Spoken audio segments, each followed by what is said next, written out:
요약지 89페이지입니다. 네. 유동적 무효라는 말이 나옵니다. 뭐 말씀을 모르시진 않죠? 유동적으로 무효가 된다는 얘기입니다. 그 유동적으로 무효가 된다는 얘기는 무효가 될 수도 있고, 그죠? 또 유효가 될 수도 있고, 이런 말일 텐데, 그러면 여기서 얘기하는 유동적 무효라는 것은 어떤 게 되냐면요, 토지 거래 허가 구역 내에서 계약을 어찌됐건 허가를 받으시려면 계약을 하셔야 될 거 아니에요, 그죠? 그러면 계약을 하고 나서 그 계약은 유효합니까, 무효합니까? 허가를 받지 않은 계약은 무효죠, 기본적으로. 근데 그 무효인 거래 계약이 토지 거래 허가를 받는 순간 어떻게 될까요? 네? 허가를 받아버리면 소급해서 어떻게 될까요? 유효가 되겠죠. 그죠? 그러니까 허가를 받을 때까지는 법률 행위가 완성이 되지 않지만, 그죠? 그러니까 원래 우리가 거래계약을 체결하면 어떻게 되는 거예요? 대금을 지급하고 소유권을 이전받는 거잖아요. 그죠? 그러니까 대금을 지급할 의무, 소유권을 이전받을 권리, 이런 게 다 없어지는 거죠. 근데 토지거래계약 허가를 받아버리면 소급해서 계약 자체가 유효가 된다라는 거죠. 그죠? 그래서 유효가 되기 전에 무효인 상태를 본다면, 그죠? 그렇죠? 거래계약 허가를 받지 않은 상황에서는 채권적 효력이 없다라고 합니다. 그래서 유동적 무효 상태에서는 물권적 효력뿐만 아니라 채권적 효력도 없기 때문에 채권을 행사할 수가 없다. 소유권 이전 등기 청구권도 채권이기 때문에 행사할 수가 없다. 매도인은 매매대금 청구권을 행사할 수가 없다. 당연하죠. 계약 자체가 무효인데요. 그죠? 근데 이게 어떻게 됩니까? 유효에서 무효가 되면, 그죠? 아니면 허가를 받지 못하면 어떻게 돼요? 아예 그냥 무효로 끝나게 되는 거죠. 확정적 무효로 끝나게 되는 겁니다. 그래서 허가를 받는 조건으로 소유권 이전 등기 청구권도 행사할 수가 없고, 해약금의 해제는 가능하고, 확정적 무효가 되기 전까지는 계약금 부다 기능 반환 청구도 할 수도 없고, 중간 생략 등기는 실체 권리관계에 부합되더라도 무효이다. 그죠? 그러니까 우리가 유동적 무효의 법률 관계는 어떤 거? 기본은 무효이지만, 그죠? 유효로 전환될 수가 있다라는 거죠. 그래서 확정적 무효, 결국에는 무효가 되는 거는 불허가 처분이 있는 경우, 그죠? 토지거래 허가를 신청을 했는데 불허가 처분을 받았다. 이럴 경우에는 확정적인 무효로 전환이 될 것이고요. 당사자 쌍방이 허가 신청 협력 이행 거절 의사를 명백히 한 경우에도 확정적 무효로 전환이 될 것이고, 허가를 배제 잠탈할 목적으로 계약을 체결한 경우, 이런 경우에는 확정적 무효로 될 것이고, 확정적 유효로 전환이 되는 경우는 허가 처분이 있는 경우, 그죠? 허가 처분이 허가를 받으신 거죠? 허가를 받게 되면 당연히 확정적 유효로 될 것이고요.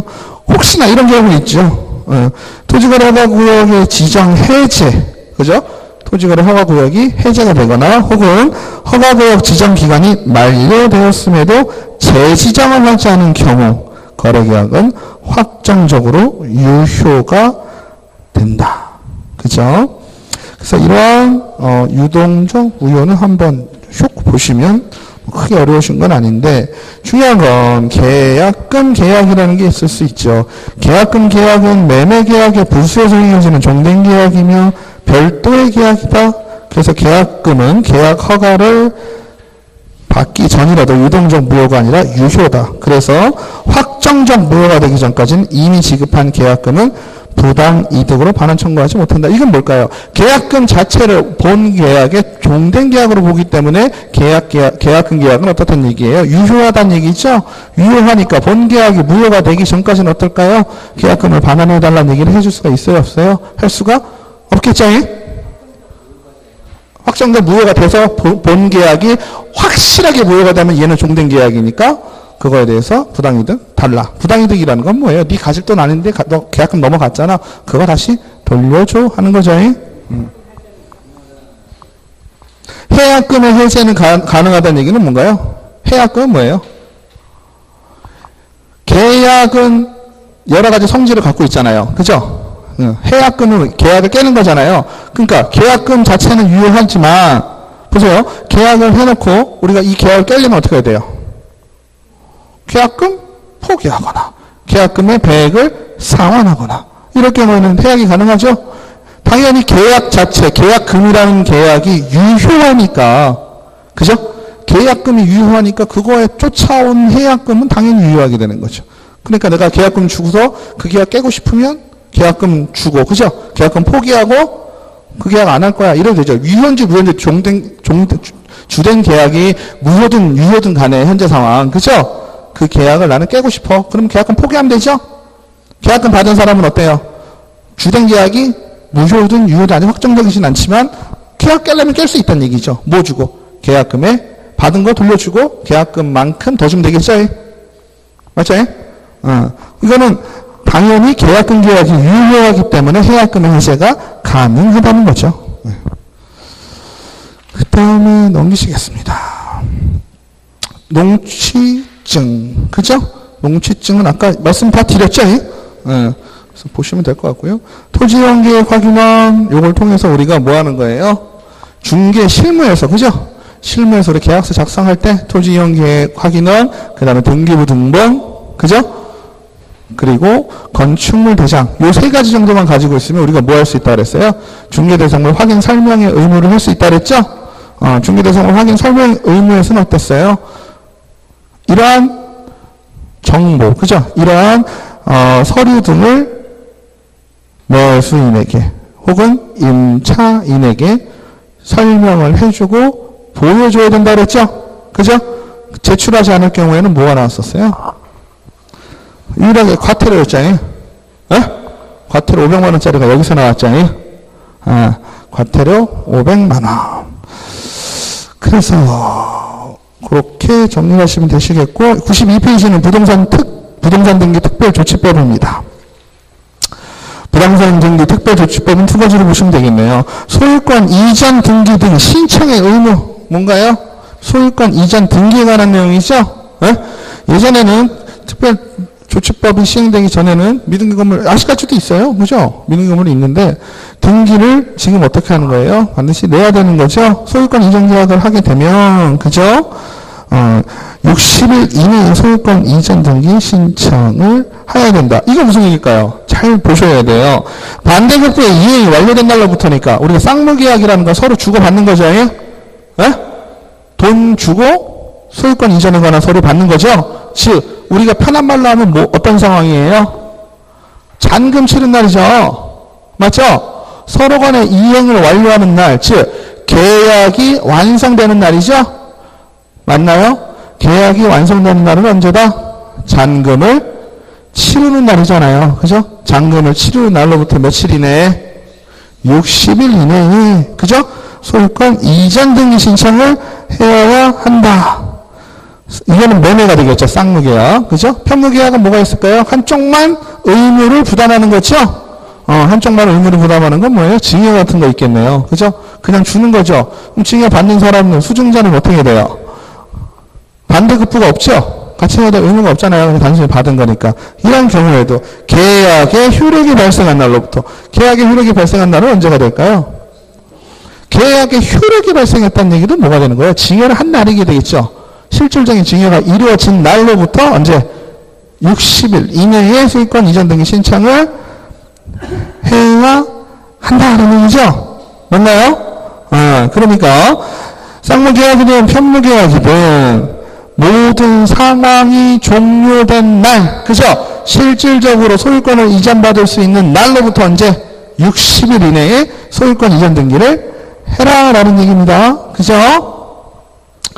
그 다음에 보존등기를 하지 아니하고 소유권 이전 계약, 보존등기가 가능했던 경우, 보존등기가 불가능했던 경우 두 가지가 있는데 보존등기가 가능했던 경우는 체결한 날로부터 60일 이내에 소유권 보존등기를 신청해야 한다. 보존등기가 불가능했던 경우 보존등기를 신청. 이게 무슨 얘기일까요? 보존등기가 가능했을 경우는 뭐예요? 보존등기를 할 수 있는데 매매계약이 된 거죠? 준공이 났는데 그죠? 준공은 났죠? 법적으로 보존등기 가능하죠? 근데 계약을 등기 나기 전에 할 수 있죠.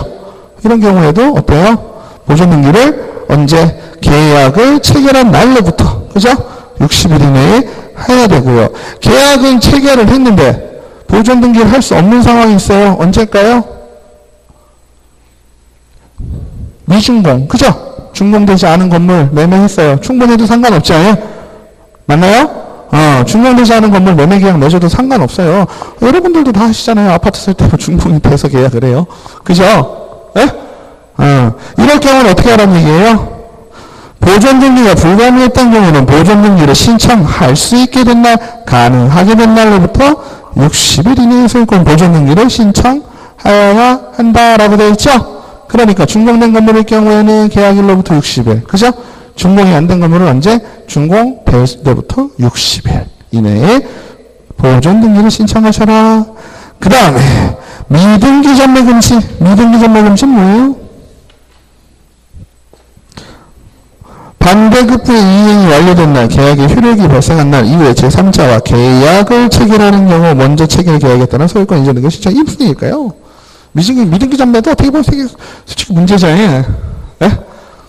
되게 싫어하는 것 중에 하나죠. 공인중개사법에서도. 어떤 상황이에요? 내가 샀는데 이게 어떻게 보면 정말 부동산의 고수들이 했었던, 그죠?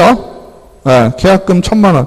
1억짜리면 1,000만 원만 주면 되고 10억짜리면 1억만 주면 되죠. 맞죠? 그럼 10억짜리 계약금 1억만 주고 잔금을 6개월로 미뤄요. 그죠? 6개월로 미루고 6개월 내에 그 건물 13억에 팔자잉. 그래도 되자잉?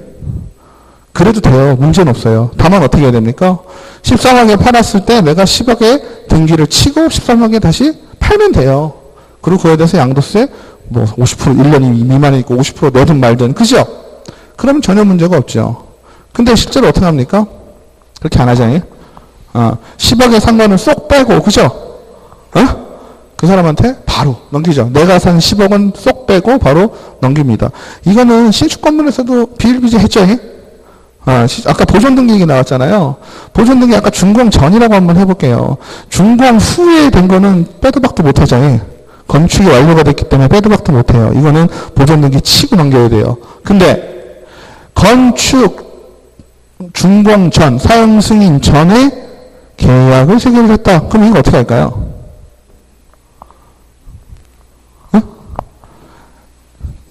사용 승인이라는 게 우리가 얘기하는 준공이거든요. 준공 전에 계약을 체결해서 건물을 팔면요, 소유권 보존 등기를 하고 소유권 이전 등기를 해주는 것이 아니고요, 건축주 변경이라는 거였습니다. 준공 전에는 건축주는 얼마든지 변경이 가능하거든요. 그러면 건축주 변경을 해서 새로 산 사람의 이름으로 건축주를 변경을 해버리는 거예요. 그러면 그 건물은 우리가 서류사무는 어떻게 돌아갑니까? 처음에 A라는 사람이 짓다가 나 못 짓겠어. 그래서 B라는 사람에게 다시 맡긴 거예요. 그래서 B라는 사람이 그거를 짓게 되는 거죠. 그러니까 B라는 사람이 짓고 사용 승인을 받으면 그 건물은 누가 진 거예요? B가 진 거죠. 그러면 누구 이름으로 소유권 보존 등기하면 돼요? B 이름으로 하면 되죠. 원칙적으로는 어때요? A로 소유권 보존 등기를 하고 B한테 소유권 이전 등기를 해야 되잖아요. 맞죠?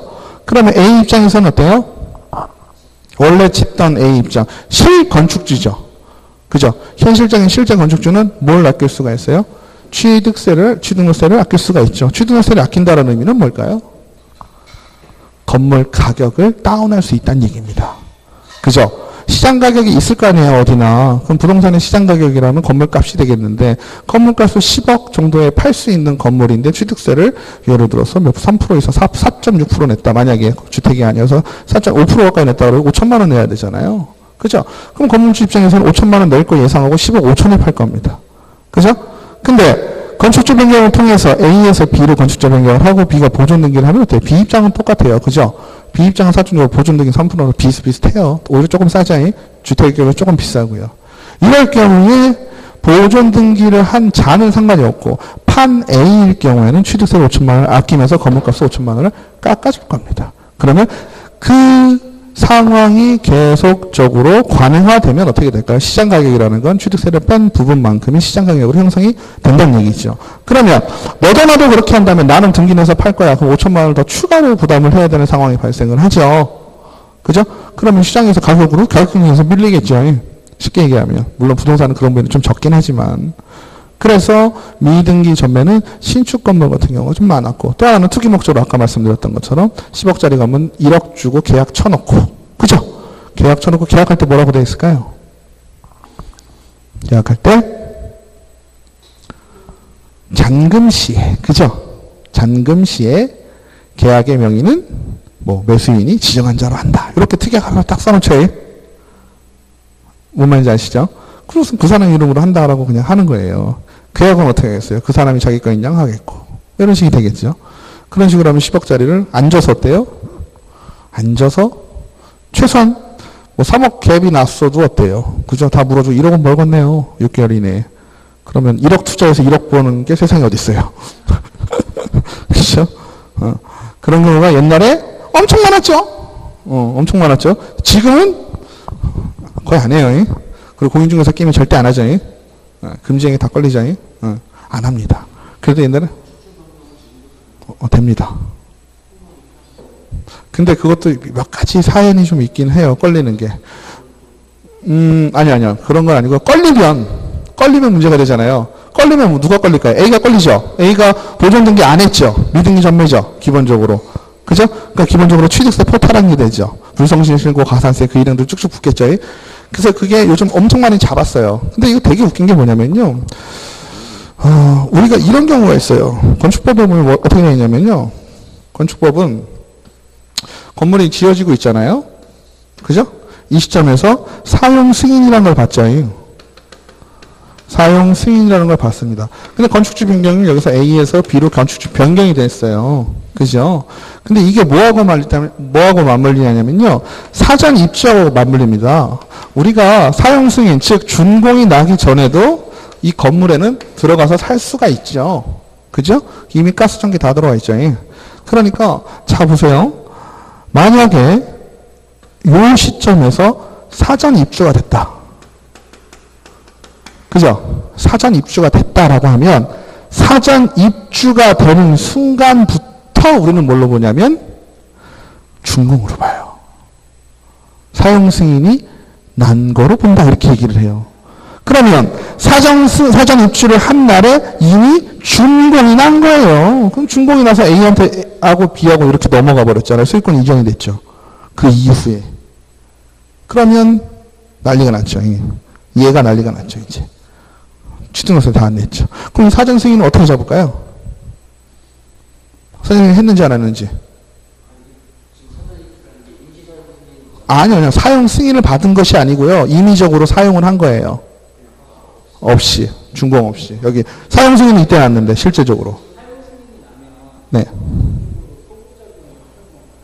지금 그거를 제가 여쭤봤잖아요. 사전 입주를 했는지 안 했는지를 어떻게 아냐고요. 사전 승인, 사용 승인 해주는 데가 누구예요? 허가관청이 되겠죠? 건축은 허가니까. 허가관청은 어디예요? 시군구잖아요. 똑같아요, 얘도.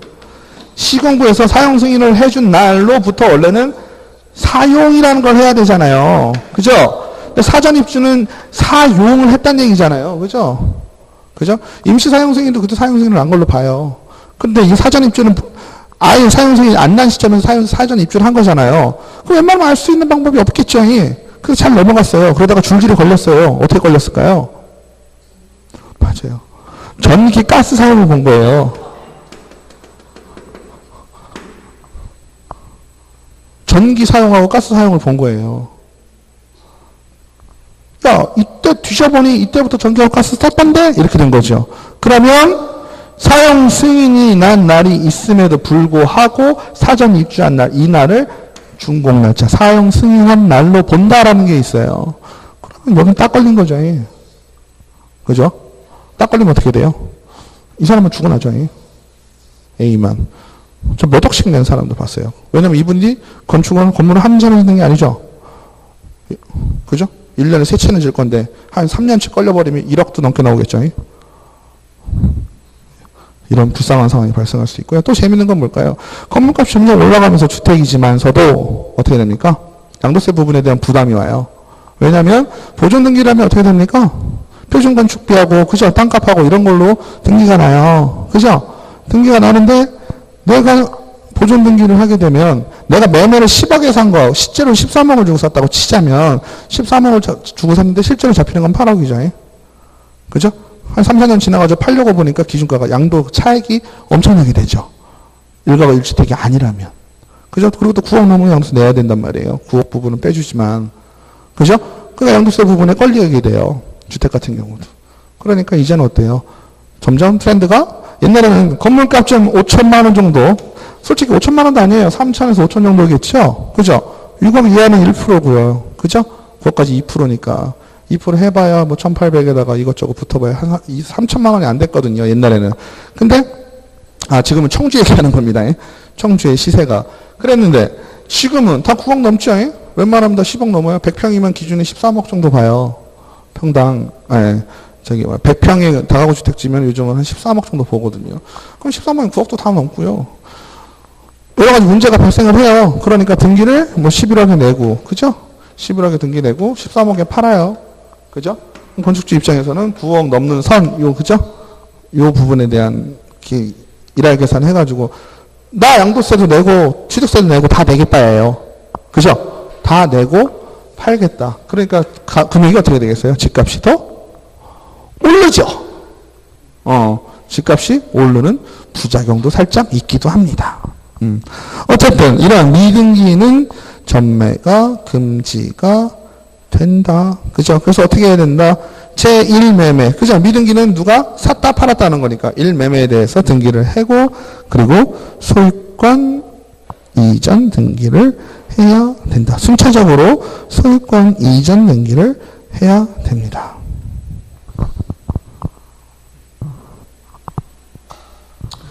그래서 중간 생략 등기가 된 경우 면적 체결한 계약에 따라 소유권 이전 등기를 하지 않는다면 중간 생략 등기가 된다. 이 경우 등기 명의가 생략된 자는 통상적으로 탈법적인 목적이 있기 때문에 3년에 1억. 그죠? 미등기 전매라는 것은 등기 자체를 하지 않아, 소유권 보존 등기를 하지 않았다는 얘기가 되는 거고요. 그죠? 중간 생략 등기는 이전 등기가 나가야 되는데 그냥 이전 등기만 됐다는 얘기죠. 어쨌든 중간에 등기를 하지 않은 거죠. 이럴 경우에는 3년에 1억인데 이거는 형벌이죠. 형벌하고 또 달라요. 아까 얘기했던 건 뭐예요? 세금 문제였잖아요. 그죠?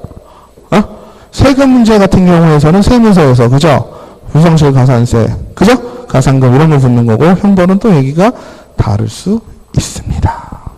그래서 여러분들이 부동산을 취득하실 때는 미등기 전매나, 그죠? 중간상각 등기 아니면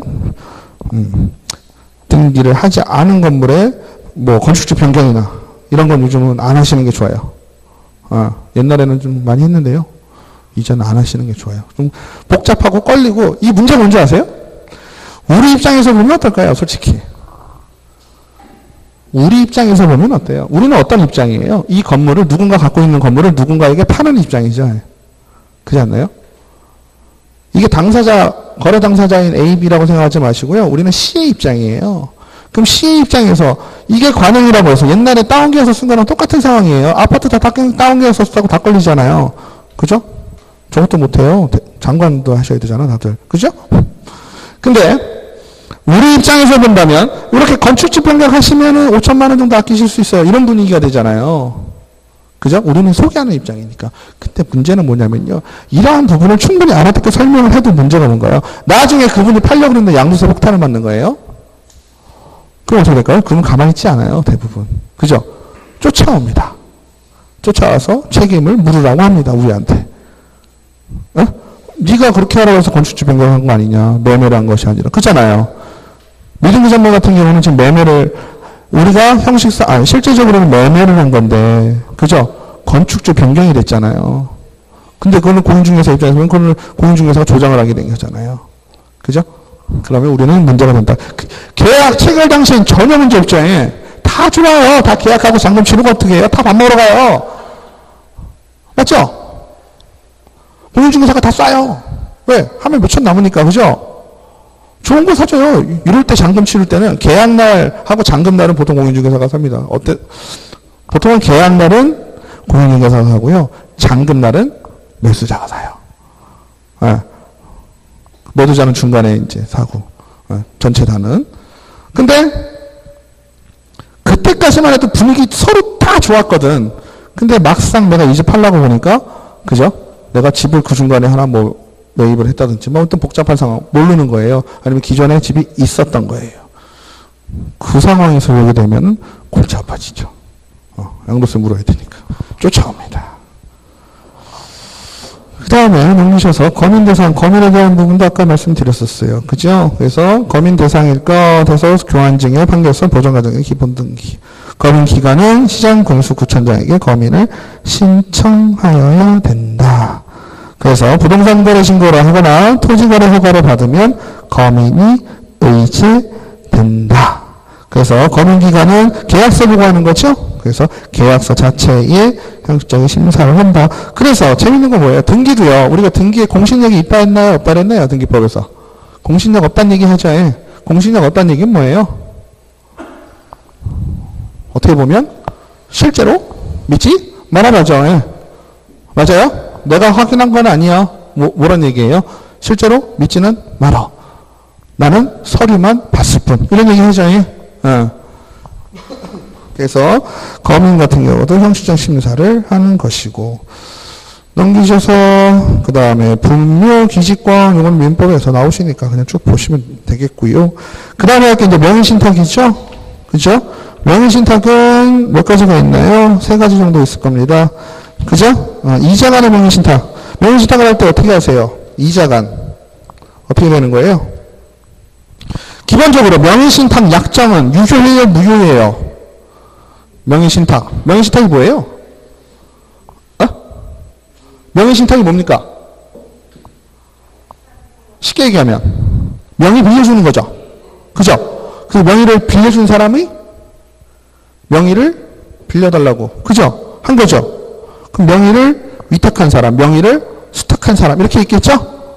맞아요? 그러면 명의신탁 약정 자체가 무효예요. 아시겠죠? 명의신탁 약정 자체가, 야, 내 이름으로 대신 사줘 했잖아요. 이 자체가 무효예요. 아시겠어요? 그러면 명의를 빌려준 사람, 그죠? 명의를 빌려준 사람이 뭐예요? 수탁자, 그죠? 맞죠? 신탁과 수탁 얘기하잖아요. 그죠? 맡긴 사람 신탁, 그죠? 받은 사람 수탁이에요. 그러면 명의를 받은 사람의 권리는 유효해요, 무효해요? 응? 명의를 받은 사람, 명의신탁 약정 자체가 무효가 되잖아요. 어렵게 생각하시지 마시고요. 명의를 실제로 갖고 있는 사람 있죠? 그 사람이 유효해요. 아시겠죠? 어렵게 생각하지 마시고, 이거 나중에 무슨 문제가 발생을 하잖아요. 뭐가 좋을까요? 예를 들어서 재산분할? 이혼에 대해서 재산분할. 명의신탁 약정이 뭐라고 그랬죠? 남편 재산인데 실제는 엄마 재산이에요. 그죠? 실제로 엄마가 다 관리하고 엄마가 했는데 명의만 아들 명의예요. 그러면 그거 재산분할에 들어갈까요? 안 들어갈까요? 안 들어가겠죠. 왜? 명의신탁이라고 질러버리겠죠. 나 이거 엄마한테 명의 빌려준 거다. 명의신탁은 명의신탁에 대한 거고, 그죠? 명의신탁이라고 얘기해버리면 어떻게 돼요? 내 재산이 아닌 겁니다. 아시겠죠? 그러면 대신 법률적으로는 어떨까요? 실제적으로 명의신탁이 있었는지를 봐야 되겠죠. 그래서 그 명의신탁이 인정이 되면 어떻게 될까요? 재산분할에서 빠지겠죠. 명의신탁 약정은 무조건 무효니까. 신탁받은 사람은 재산이 아니니까. 다시 얘기하면 명의를 신탁한 자와 체결한 임대차 계약은 대항력이 있을까요? 없을까요?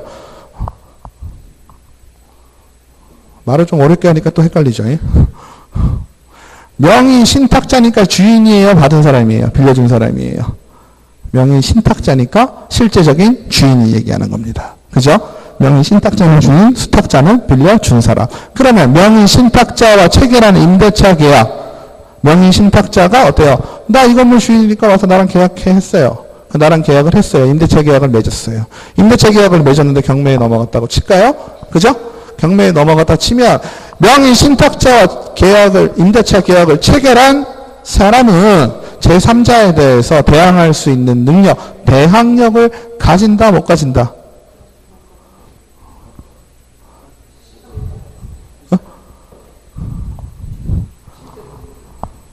실제 명예자한테만.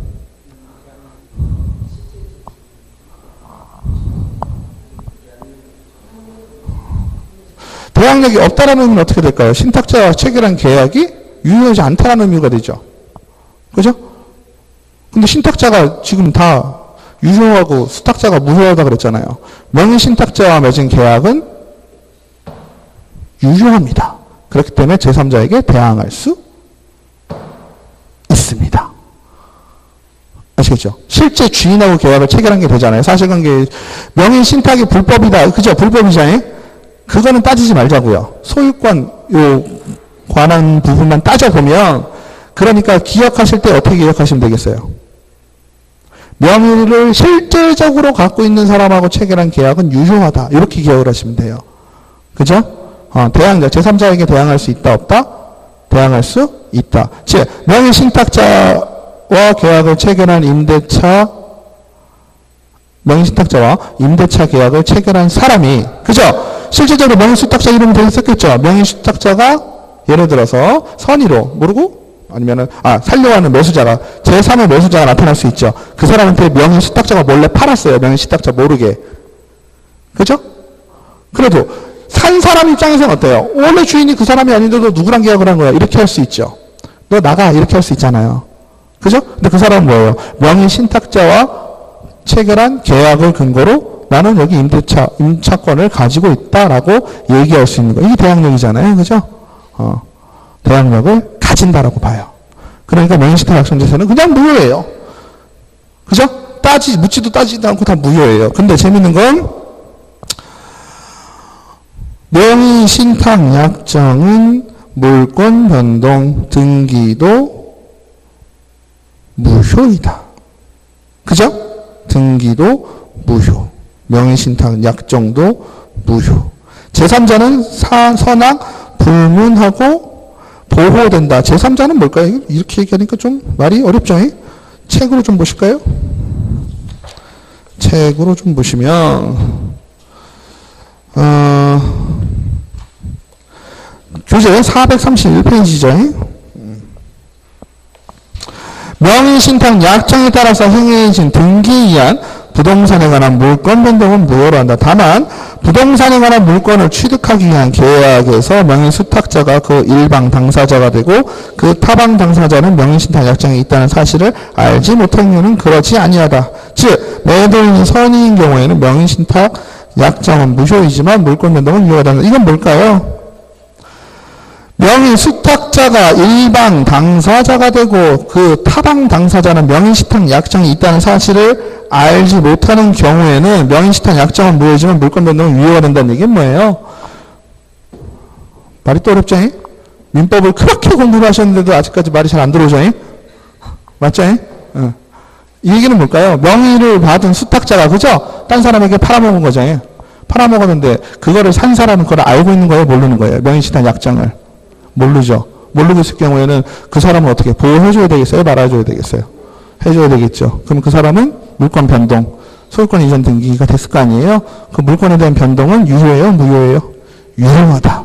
그죠? 명의신탁 약정은 무효하죠. 무효하니까 신탁자는 수탁자에게 어떻게 하면 되겠어요? 실제 주인은 지금 팔아먹었잖아요. 명의 갖고 있는 놈이 몰래. 맞죠? 그럼 어떻게 해야 되겠어요? 응? 손해배상 청구? 그죠? 뭔가를 해야 되겠죠? 부당이득에 대해서 반환 청구를 하든지. 그죠?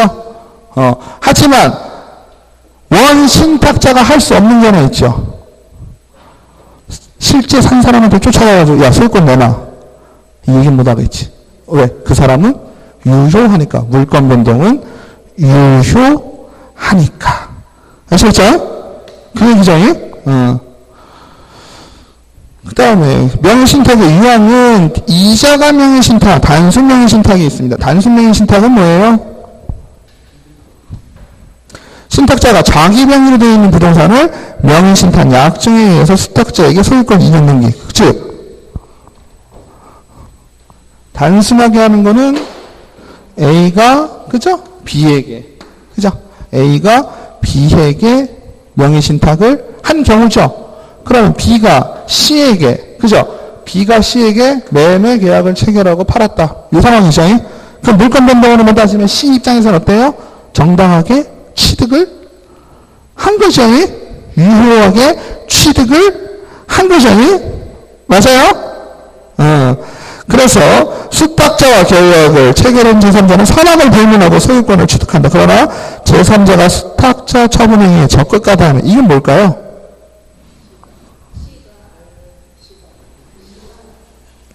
아니요. C 입장에서는 자 보세요. C 입장에서는 선악을 불문하고 물권 변동은 인정이 되는데 반사회적 법률행위 뭐 이런 거 있어요. 민법에. 들어보셨죠? 맞아요? 반사회 질서 법률행위 103조예요. 그죠? 103조 위반을 해서 수탁자의 처분행위에, 그죠? 수탁자가 명의신탁을 받은 것을 알고 적극적으로 행위에 가담한 경우, 이런 경우는 어떻게 된다? 보호받지 못한다라는 건 무효다. 그죠? 물권변동이 무효가 된다. 그래서 명의신탁 약정과 그에 따라 행해진 등기에 대한 부동산에 관한 물권변동이 무효가 되므로 명의신탁자는 더 이상 명의신탁 해지를 원인으로 하는 소유권 이전 등기를 청구할 수가 없다. 그러나 신탁자가 수탁자를 상대로 소유권의 기한 등기 말소 청구나 진정 명의 회복을 위한 소유권 이전 등기 청구는 가능하다. 수탁자가 임의로 처분하면 신탁자에서 횡령죄가 성립을 한다. 그죠? 수탁자가 명의신탁 자체로는 무효라고 기본적으로 우리가 깔고 가지만, 그죠? B가 A 모르게, 그죠? A 모르게 처분을 할 경우에는 법적으로 어때요? A도 보호를 해줘야 되겠죠. 행위 자체는 하지만 소유권에 대한 부분, 물권에 대한 부분은 보호를 해줘야 된다. 그러니까 B가 처분을 하면 무슨 죄가 성립한다? 횡령죄가 성립을 한다. 그죠? 그 다음에 중간 생략형 명의신탁은 매수인이 매도인으로부터 부동산을 매수하면서 자신이 앞으로 등기를 이전하기 미리 약정한 대로 수탁자에게 이전 등기를 매도인에게 부탁하여 매도인에게 직접 수탁자로 이전 등기를 격려하는 것이다. 이거 뭘까요? 아까 얘기했던 거랑 비슷하죠? A와 B가 매매 계약을 체결을 했는데 C로 가는 거죠. 이 부분이 싹 사라지고 바로 C로 가는 거죠. 등기가. 맞아요? 중간 생략형 명의신탁이라고 합니다. 그래서 명의신탁 약정과 수탁자의 명의 이전 등기는 모두 무효이다. 따라서 소유권은 매도인에게 있으며 수탁자의 명의의 등기는 말소되어야 한다. 그러나 매도인과 명의 신탁자 사이에 매매 계약은 유효하다 그랬어요. 이게 뭔 얘기일까요? 지금은 어때요? A, B인데 수탁자. 그죠? B가 자 보세요. B는 여기서 신탁자예요. 그죠? 얘는 상관없어요. 그죠? A는 상관없어요. 지금 상관 있는 건 B하고 C 문제예요. 그 얘가 수탁자가 되겠죠? 그죠? 근데 요 자체에 대한 문제가 발생을 한 거죠. 그러니까 A가 C에게 이전하는 소유권 이전 등기 같은 경우는 어떻게 돼요? 무효가 되는 거예요. 그죠? 무효가 되고 소유권은 누가 가져요? A가 갖는 거죠. 그죠? 근데 중요한 건 뭘까요? 어찌됐건 이 시스템에 있어서 A하고 B하고는 뭘 해서 매매 계약은 체결을 한 거죠. 맞죠? 그러니까 A, B 사이의 매매 계약은 유효합니다. 아시겠죠? 정상적으로 가려면 어떻게 돼요? 소유권 이전 등기가 이렇게 순차적으로 차근차근 와야 되겠죠? 맞죠? 수탁자로부터 소유권을 취득한 제3자는 그 선의 악의를 불문하고 권리를 취득한다. 즉 요거 소유권 이전 등기 자체가 무효가 돼서, 그죠? 소유권을 얘가 가지고 올 수 있지만 만약에 또 누군가에게 팔았죠. 누군가에게 팔면 어때요? 이 사람은 또 유효하죠. 소유권에 대한 부분은 유효하다. 왜냐하면 상관없는 사람이잖아요. 그죠? 근데 중요한 건 선이 악이니까 나쁜 마음으로 착한 마음이에요? 아니죠? 명의신탁을 알고 모르건 간에. 그죠? 알고 모르건 간에 권리를 취득하게 되고, 수탁자는 어떻게 될까요? 예. 지금 이 얘기는 누구와 관계예요? 소유권 이전 등기 여기까지 왔죠? 그죠? A는 할 거 다 했어요. 돈도 다 받고. 그죠? 이 자체의 행위에 문제가 있을 수는 있는 거지만 어찌됐건 A 입장에서는 별로 따질 게 없어요. 그죠? 따질 게 없고, 따질란 누구? 얘하고 얘는 둘이 따져야 되거든요. 신탁한 놈, 수탁한 놈이니까. 그죠? 맞죠? 근데, 아까 같은 경우에는 이자가 아닐 경우는 횡령죄가 성립을 해야 하는데, 이거는 저희 본인한테 왔었던 것도 아니고, 자기가 이렇게 오는 거 이렇게 통 밀어낸 거잖아요. 그죠? 그래서 요것 같은 경우는 B는 C에게, 얘가 D한테 팔아먹었어요. B 몰래. 그죠? 이럴 경우에 B는 C에게 어떻게 하면 될까요? 응? 수탁자로부터 소유권을 취득한 제3자는 그 선의 악의를 불문하고 권리를 취득한다. 수탁자는 부당이득 반환의 의무를 지게 된다. 즉 C가, 그죠? 수탁자가 B에게, 그죠? 자기 것도 아닌데 남에게 팔아서 어떻게 하면 이득을 취한 거죠? 그러니까 그 취한 이득, 부당한 이득에 대해서 B한테 어떻게 해야 돼요? 물어줘야 되겠죠? 그죠? 그러면 횡령과 부당이득의 차이는 뭐가 될까요? 부당이득의 부분은 민사적으로 풀어야 되겠죠. 횡령죄는 형사적으로 풉니다. 그래서 이게 달라요. 근데 횡령죄가 성립을 하려면 어떻게 돼야 되겠어요? 횡령죄가 성립을 하기 위해서는 재물에 대한 보관자와 소유자가 위탁 신임 관계에 놓여야 하는데 이 관계에서는 위탁의 관계가 없다라는 얘기죠. 왜? 아까는 직접적으로 소유권 이전 등기를 해줬잖아요. 그죠? 내재산에 대해서 B한테 신임을 가지고 관계를 맺어줬잖아요. 불법이 이런 거 생각하지 말고. 근데 이거 같은 경우는 어때요? 온 게 아니잖아요. 그죠? 온 게 아니고 갈 걸 툭 밀어준 거니까 신임관계가 없어서 뭐만 성립한다? 부당이득 반환 청구권만 성립을 하겠다. 넘으셔서 계약형 명의신탁, 계약형 명의신탁의 경우에는 신탁자가 수탁자에게 명의신탁 약정을 하고 매수 자금을 지급한 후에 수탁자가 자신의 이름으로 매도인과 매매 계약을 하고 이전등기. 이건 좀 얘기가 다르죠. 지금은요, 직접 매매 계약을 누가 했나요? A와 B가 했죠. 그렇죠? 근데 이 시스템은 어때요? A와 B가 계약을 체결을 한 것이 아니라 어때요? A와 C가 체결하고 B는 이렇게 있었던 거죠. 맞죠? 그림이 다르죠? 이럴 경우에는 어떻게 될까요? 매도인이 선의의 경우 명의신탁 약정은 여전히 무효이지만 물권 변동은 유효이다. 이건 어떻게 될까요? 매도인이 선의인 경우, 선이라는 건 뭐예요? 몰랐다는 거죠. 물권 변동은 유효하다. 물권 변동이니까 물권 변동은 지금 A에서 C로 왔죠. 요 명의신탁 약정은 무효이지만 요 계약 자체는 어떻게 된다? 성립한다는 거죠. 맞아요? 그 다음에 수탁자는 매도인뿐만 아니라 신탁자에 대한 관계에서도 유효하게 소유권을 취득한다. 따라서 매도인이 선의인 경우 수탁자가 제3자에게 부동산을 처분하여도 횡령죄가 이건 무슨 얘기일까요? 지금 이거 같은 경우는요, 조금 개념을 달리 하셔야 돼요. 어떻게 될까요? 지금 실질적으로 C가 뭐 한 거예요? B를 대신해서 자기 이름으로 지금 물건을 부동산을 취득한 경우잖아요. 근데 이건 어떻게 바라보시면 되냐면요. 즉, B는 C에게 뭐 준 거예요? 금전을 제공했죠? 금전을 제공한 걸로, 명의신탁이라는 말 자체는 무효니까 금전을 제공한 정도로 봐야 된다는 얘기예요. 무슨 말인지 아시겠죠? 그러니까 A하고 C하고 체결한 계약은 어떻게 하겠어요?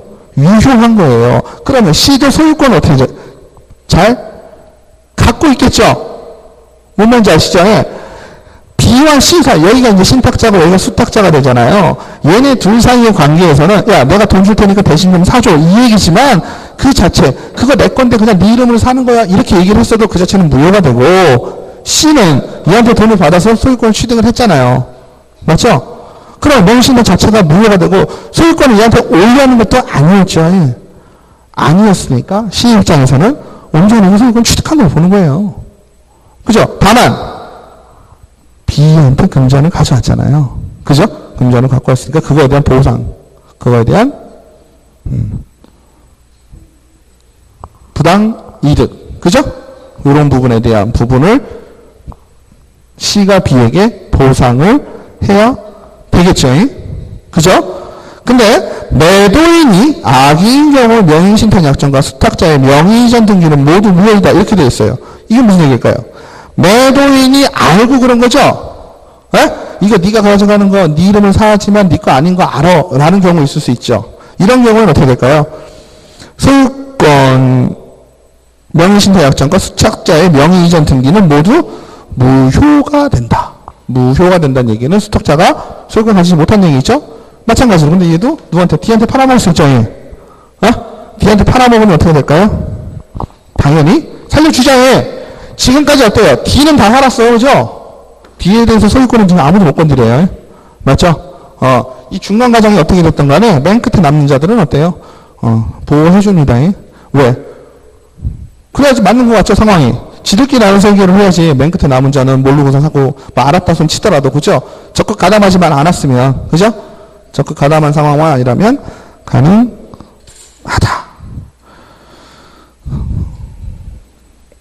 그래서 판례도 이렇게 나오고 법시행 2등 전에는 부당 2등 부동산 자체였다. 부동산 실권리자 명의 등기에 관한 법률 법 시행 이후 부당 2등 명의신탁자로부터 작은 매수 자금 이렇게 뭐 나와 있는데 자 이런 경우 어떻게 될까요? 적용 제외 및 종중 배우자에 대한 특례가 있다고 합니다. 그래서 다음의 경우에는 명의신탁 약정으로 보지 않는다라고 했어요. 채무의 변제를 담보하기 위하여 채권자가 부동산에 관한 물건을 이전받는가 가등기하는 경우 가등기 담보에 관한 법률이 적용이 돼서 이런 경우에는 명의신탁으로 보이긴 하나 명의신탁으로 보지 않는다는 얘기죠. 자 보시면 요약집에는 없어요. 435페이지거든요. 435페이지를 보시면 채무의 변제를 담보하기 위해서 채무의 변제는 돈 빌린 거 갚는 거죠. 갚기 위해서 실제로 그 사람이 소유권을 받고 싶진 않았지만 네가 대신 잠깐 내 돈 못 갚았으니까 그죠? 내 이름은 대신 네가 네 이름으로 하고 있어. 이런 경우 있잖아요. 이런 경우에는 명의신탁으로 볼 수도 있잖아요. 근데 이런 경우에는 보지 않는다는 것이고요. 그 다음에 부동산의 위치와 면적을 특정하여 2인 이상이 구분 소유하기로 하는 약정을 하고 그 소유 구분 소유자의 공유로 등기하는 경우 이게 무슨 얘기일까요? 원래는 공유라는 개념은 뭐라고 그랬어요? 공유는 내가 이 두 개를 공유한다는 얘기는 어떻게 된다고 그랬어요? 다 하나 1번 하나 2번 하나 1번 2번 이런 식으로 된다고 그랬죠? 진짜 보이지 않는 점의 개념으로 보시라고 그랬잖아요. 공유는요. 그죠? 근데 우리가 구분 소유라는 건 이렇게 나눠서 1번 2번 갖는 거잖아요. 그죠? 근데 실질적으로는 1번 2번을 가지기로 해놓고 그죠? 실질적으로 1번 2번을 가지기로 해놓고 전체를 공유자 명의로 등록을 했다라고 친다면 이거는 상호간에 어때요? 여기도 1번, 2번, 1번, 2번 있고 여기도 1번, 2번, 1번, 2번이 있는 게 공유의 개념이니까 1번은 여기로 가야 되는 거고 2번은 여기로 가 서로 상호 명의신탁을 해버린 상황이 됐죠? 이런 경우에는 어때요? 명의신탁으로 보지 않는다라고 하는 거죠. 됐죠? 그 다음에 신탁법 또는 자본시장 금융투자업에 관한 법률에 신탁재산의 사실을 등기한 경우 신탁은 어떻게 보면 맡기는 거죠. 내 재산 남에게 잠깐 맡겨서 등기해놓는 거잖아요. 그죠? 아파트 질 때 그러잖아요. 신탁재산으로 다 들어가잖아요. 신탁회사로 들어가잖아요. 이건 신탁법에서 따로 관리를 하기 때문에 실질적인 소유자는 나지만 시행사이지만 시행사가 땅 사가지고 신탁 맡겨놓죠. 맡겨놓고 신탁에서 돈 뺏쓰잖아요. 이런 경우는 신탁법에 따르는 거지 이거를 명의신탁으로 보지는 않는다라는 얘기입니다.